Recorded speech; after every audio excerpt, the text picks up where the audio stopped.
again. My name is Paula, and I lead Ashoka in the US. Welcome all. Thanks so much for joining and taking time. I was giving some context about Ashoka and this network. We have today in the call fellows from different countries and different fields joining in, some staff and some Ashoka supporters or friends that might be listening in. It's an opportunity for the new fellows to get a sense of this global community and the network of entrepreneurs that is reaching 3,000 and growing. And I would love to invite each of you to share the work that you're doing very briefly in 2 minutes. Give an introduction of what you are doing, and we hope that the sound and the technology helps us, but I will let you know if we are not hearing you. And so why don't we start with Flaviano, and maybe introduce yourself and give us a brief introduction to your work, if you could. Let's see how the sound is working.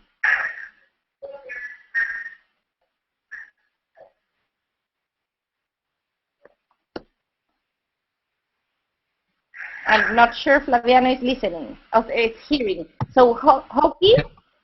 No, there you are. I'm listening. Can you hear me now? Yes. What about the rest? Can you hear Flaviano? Yes. Good. I didn't understand. Yes. The sound is quite horrible. Yeah. So, okay, my name is Flaviano. I'm from Italy, and I've been working for several years trying to gathering evidence about the contamination of mining and oil company, especially in Latin America.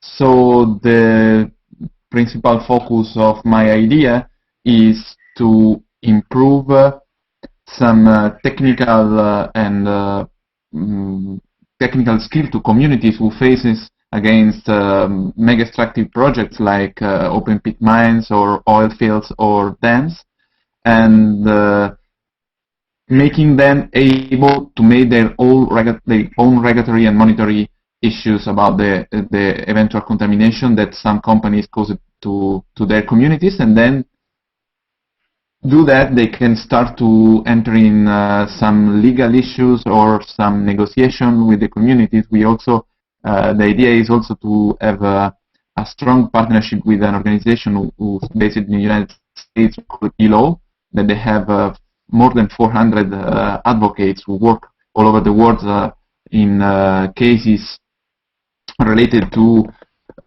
environment and human rights. And so the idea is to create an organization who give technical and scientific support to communities who are facing in some advocacy or legal or negotiation issue with some mega extractive projects.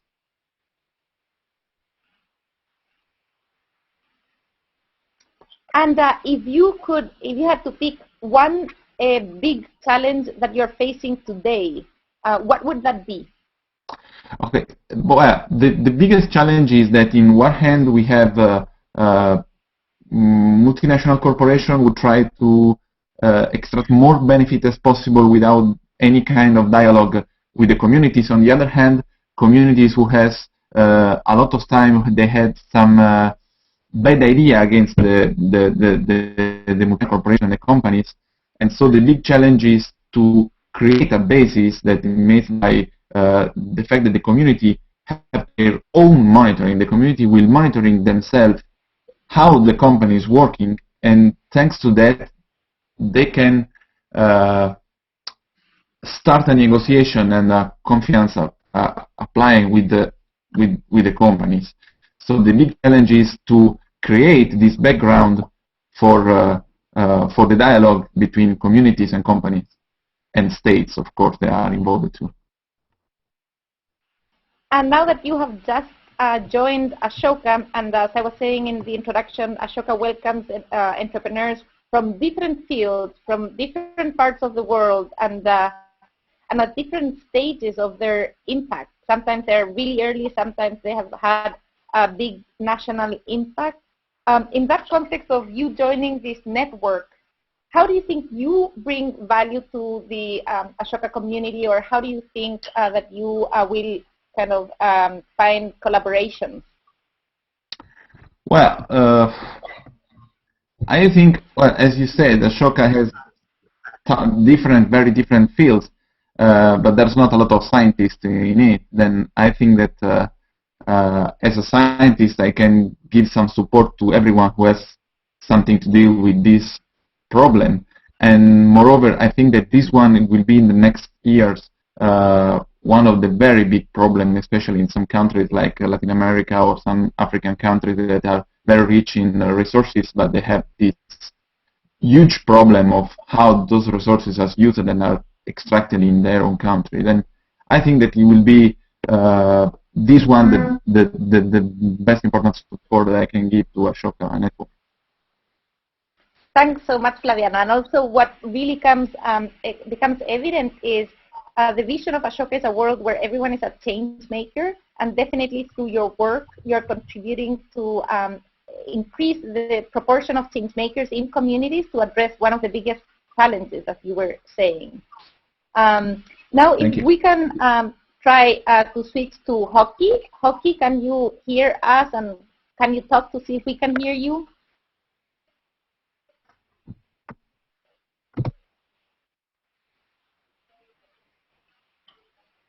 Hokky, we're not hearing you.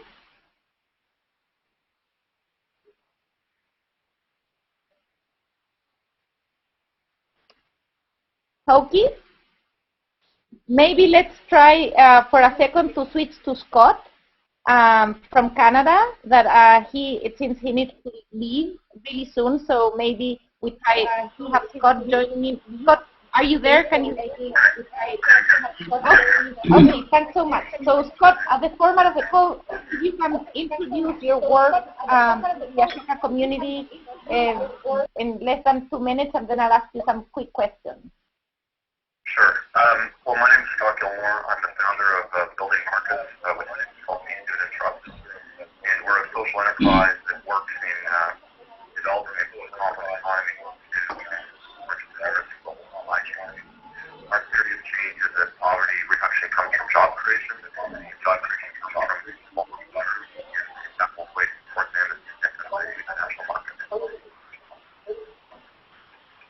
And if you have today, one of the biggest challenges that you are facing, what would that be? I think what Carl today is trying to change the way that democracy and all that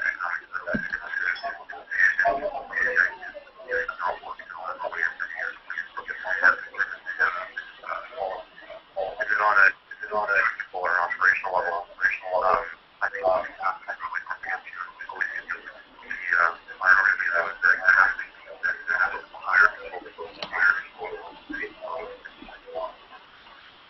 Talent seems always to be attractive for especially when they're growing.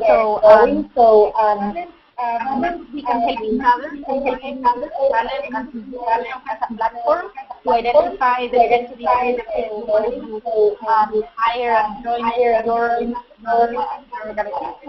are welcome to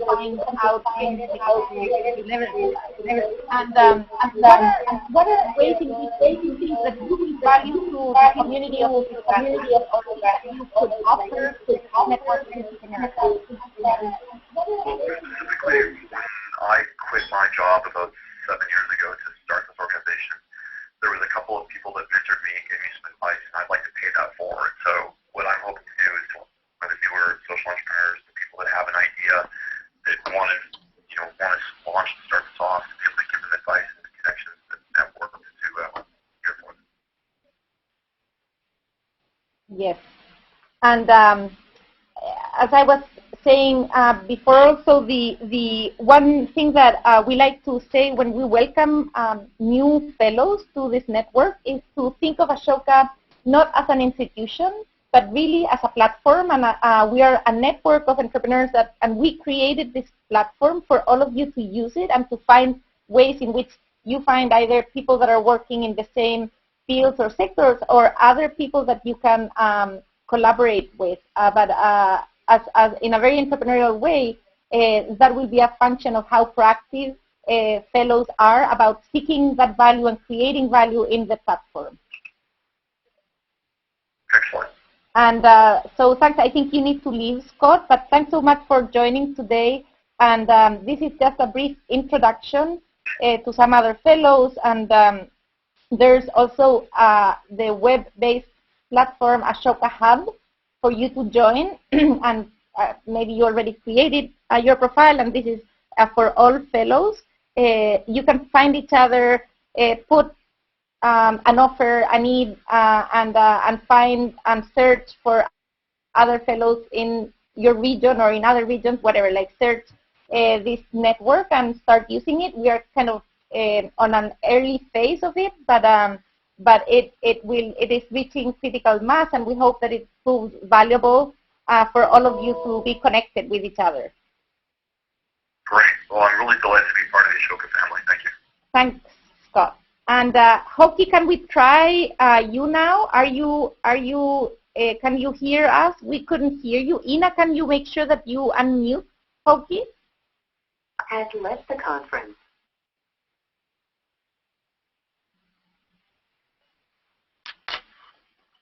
Hokky, can you hear us? Hello, can you hear me? Yes, we can hear you now. Okay, thank you. Good. Hokky, can you hear us? Yeah, good to meet you all. Hi. And I mute my. We can hear you. Good to meet you all. Hi.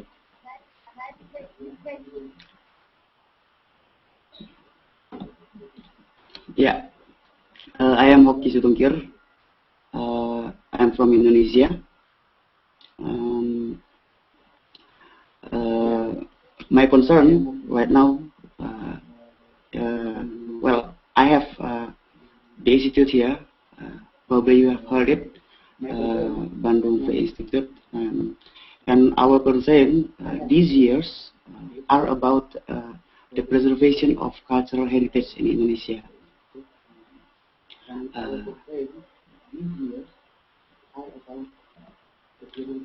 As you might have also known that Indonesia has a very vast diversity of cultures, ethnic cultures. There are thousands of ethnic groups in Indonesia, more than 700 languages of ethnic languages, and the interaction with the modern culture is not very smooth. So our concern these years is about what can we do in order to link the preservation, the need to preserve the traditional culture and the daily modern life, be it economically and even scientifically. Yeah, one of our agenda is to make a public the first digital library of Indonesian cultural heritage.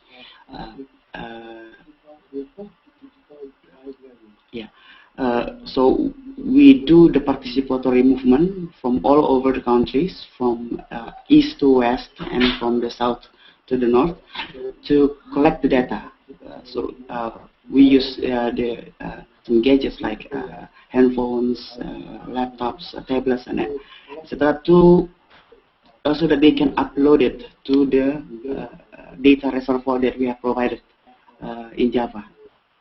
And yeah, it has been going along for 5 years, and we have now about 500 or more contributors all over the countries, and the data that has been collected, more than 15,000 entries of data.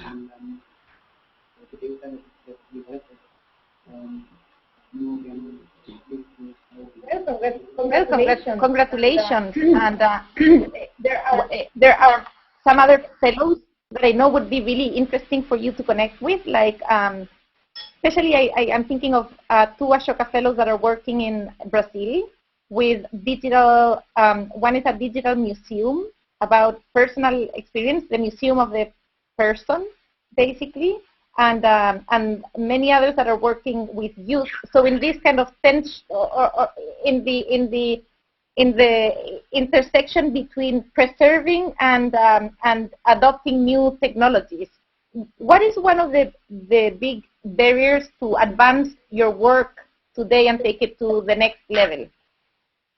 Yeah. Well, the interesting thing about Indonesian traditional culture is that a lot of data, large quantities of data are abroad in the museum in Europe, in the United States. So if we can connect it with the efforts and the endeavors we do today in Indonesia, I think it will be very good, and it will take out the obstacles that we have also find here, because the museums in Indonesia are not really updated, not well curated, and the visitors to the museum in Indonesia is very low actually. So our goal here in this movement is how to reach to the young persons, to the youths, in order to participate in collecting the data, curate the data, talk about the data, the cultural data, and in return, the preservation can go along organically. And well, I myself is a researcher. I'm a complexity researcher. I can do my own research. I have done actually some researches about Indonesian traditional culture. If you ever, yeah, you may have ever read my resume about the geometry of batik, the Borobudur Temple in Yogyakarta, and so on. So the preservation of traditional culture can bring 3 points actually. The first is we don't forget the root of Indonesian people, the vast thousands of ethnic groups in Indonesia. The second, we can do some more, what do you call it, acquirement, approach of scientific and modern technology to the traditional culture. And I think traditional culture is very inspiring, can be very inspiring to our modern life. Well, and the third is the traditional culture can get along with some workings about the creative economy, the so-called creative economy. You may have ever known about it. The three are our concern right now.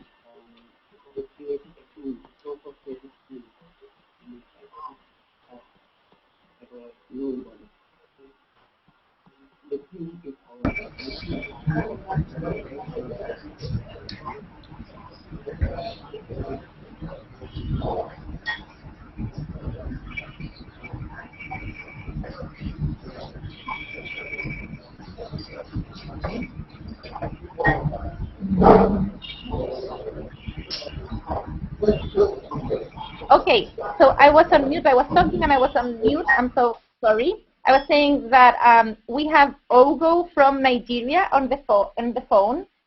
So I'll try to put the phone really close to the computer to see if all of you can hear her. Ogo, can you talk? Yes, I can hear you. I didn't hear you clearly. What did you say? Okay.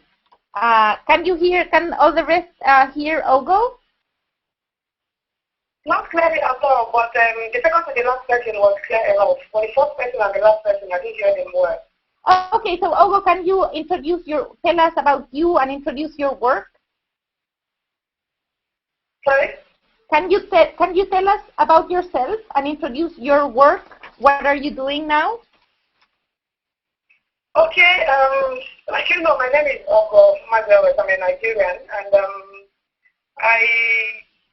I was living a normal life till someday in 2005 when my skin got a fire change, you know, and after a series of stuff, I was diagnosed of having a skin condition whereby the suddenly start turning white, you know, start losing your using melanin and all of that.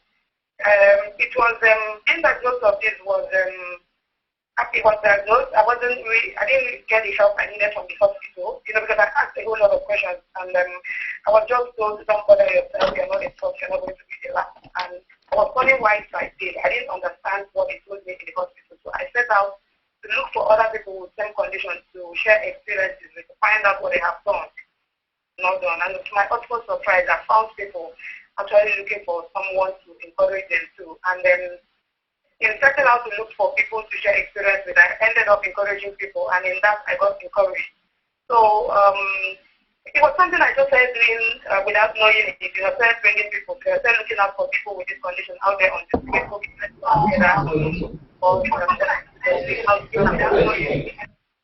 Can you hear me? Yes, but if you can speak, Can I go on? Yes, go on, but if you can speak a bit slower, so we can really fully, I think we are hearing okay, but if you just can make sure to lower the speed a bit, just slightly. Okay, to speak slower. Okay, I'm sorry about that. No, it's your energy probably. Okay, so like I said, I started looking out for other people with the same conditions out there. I went online to look for support groups around my country or neighboring country. I found none. I tried to get more information from the dermatologist in the hospital. There was no help anywhere. There was no self-help. There was no support of any kind. So something I started doing like joke, like I said before, to help myself out. First, looking out for people. I see you on the street to talk to you. Somebody tells me, okay, I know someone. I collect the phone number. I just call through to the person. And before I knew it, we were coming together. And the last place I worked, because I lost my job because I couldn't perform. I was so conscious of myself. Anywhere I get to, and I tried to let everybody understand that I wasn't born with this. This is not the way I was, So it affected my job, and I lost it. So at this point, I wasn't working. But the last place I worked was the media, print media. So I went back just on a visit, and I was talking with the editor, and she asked me, I never knew this was the condition you had. Do you want us to do an article on it? And I was like, yes, that would be nice. And to her and my assessment, the article came out, and the kind of inquiries, the kind of feedback that came from the article, she just told me, wow, I don't know, this is a huge thing. This is something that has been neglected and then underestimated over time. And that was how I was plunged into this thing without even having any knowledge of how to run it, but to complete without anything. I said that I was just so, the fact that encouraging people, even when I didn't know how to do it, was helping impact life. So I plunged into it. I wanted to tell every other person, I wanted to tell the world, stop staring at us, stop making nasty comments, stop segregating, stop discriminating, stop stigmatizing. We are normal. We are people like you. It's just something that happened to us. It's not contagious. So that was how I started going to media house, from one media house to the other. That was all how it started, and then before I knew it, it was forming into an organization. I started out to look for other places, in Africa through social media, and all. I found out there was actually, none, to the best of my knowledge. One had started in South Africa at this time, but it was not patient-driven. So I, living with it and coming out with it, changed a whole lot of things.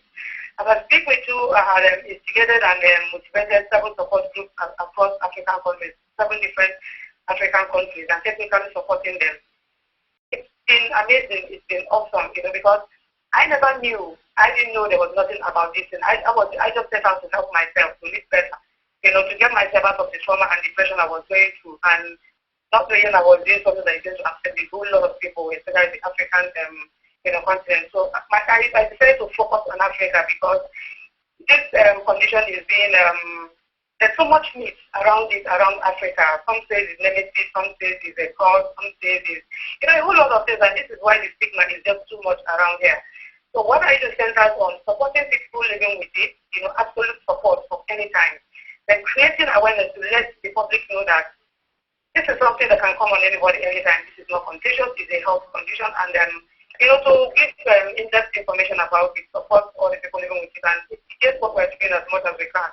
And then working on vitiligo, so many things have unfolded. Now, I found out that there's actually nobody working on skin health in my country, so we have an initiative called Work for Skin Health, where we, have a walk and talk about those conditions every year, to educate people and support people to come up with support groups for these conditions. There's also immune disorder, because vitiligo was said to be an autoimmune disorders, to help educate people about autoimmune disorders too, and ultimately build people's confidence and their image, especially people living with altered images, because they are just there, with no help of any kind. So with all the inquiries I've been getting, not just from people with vitiligo, but people with image issues, unusual visual appearance, so many initiatives have come out from what we do. Yeah, and I want to add too that I initiated the World Vitiligo Day campaign, which is on now, which will mark every June 25th. I'm hoping that by next year we would have gotten UN to approve it as an official World Vitiligo Day.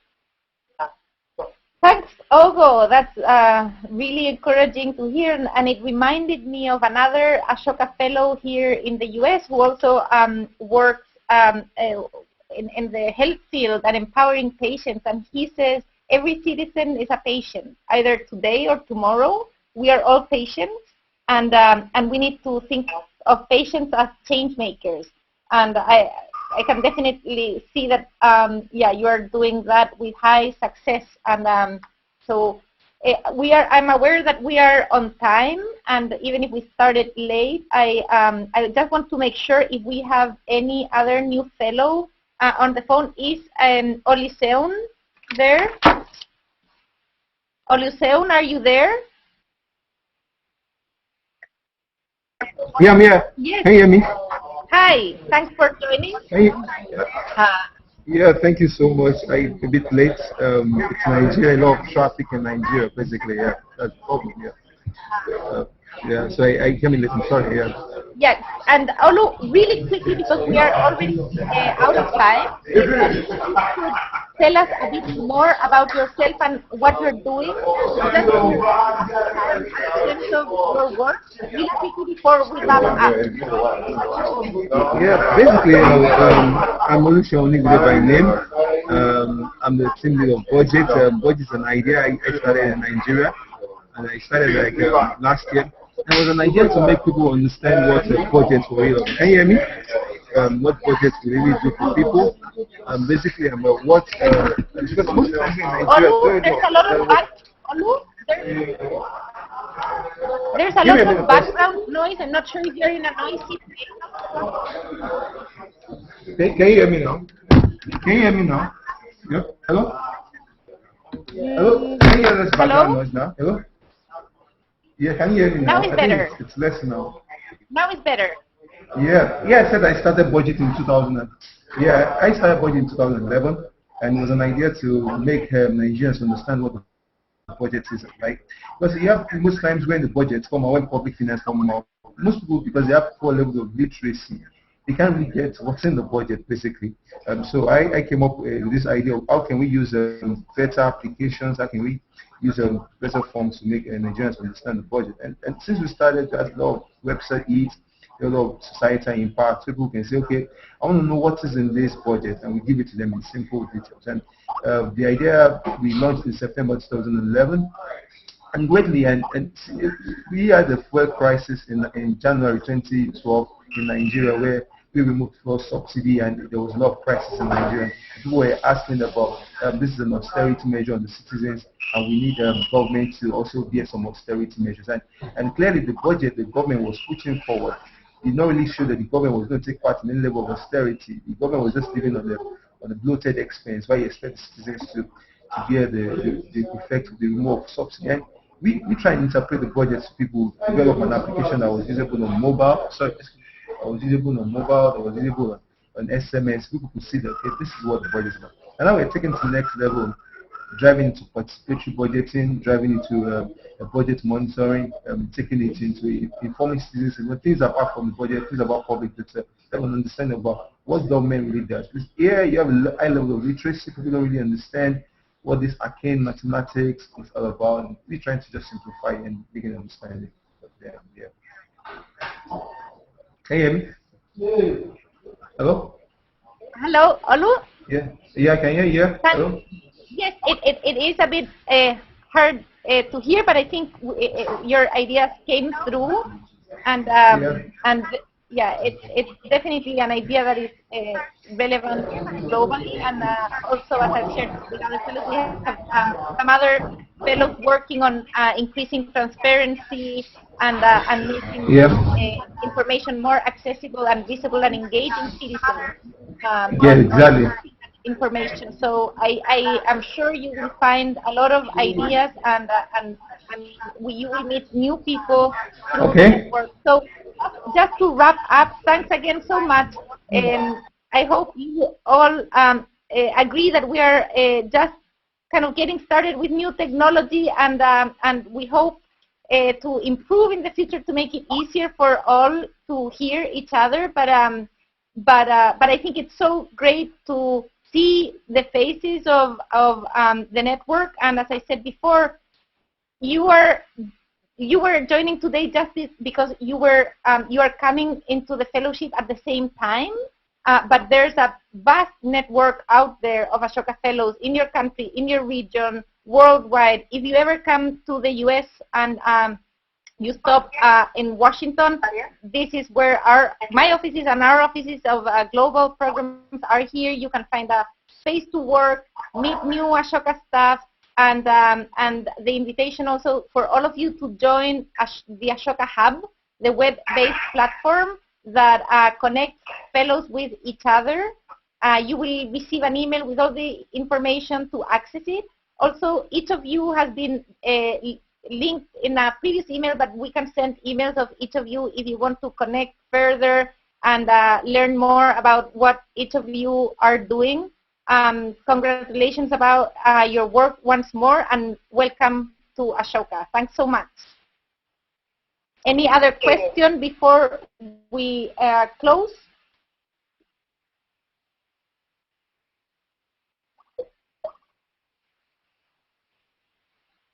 No questions? And someone is typing there. Okay, thank you, and Angelica. And yeah, next time for sure we'll set up the conference call at the same time so we have a backup. But I do think, as I said, that seeing all your faces was a great way for us at least to start the day, that we are starting here in the morning. Some others it's already afternoon or later in the evening. Have all nice rest of the week, and I hope to meet all of you in person soon. Thank you. Okay, thank you very much. Thank you. Ciao. We'll be in touch soon. Absolutely. Lovely to talk to you. Yeah, I just want to